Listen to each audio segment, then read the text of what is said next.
উপস্থিতি। আজকে আমরা এখানে মানববন্ধন ও সমাবেশ,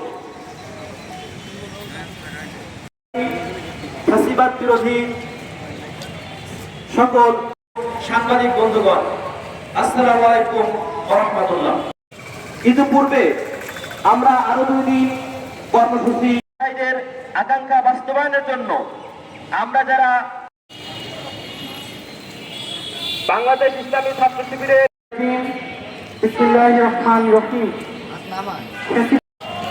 উপস্থিতি, আমরা সবাই অবগত আছি বিগত 5ই আগস্ট দুর্নীতির বিরুদ্ধে বিপ্লব আমরা লক্ষ্য করছি। তাহলে ছাত্র জনতা আমরা সবাই এক হয়ে আপনাদের জন্য সুস্থতা কামনা করি।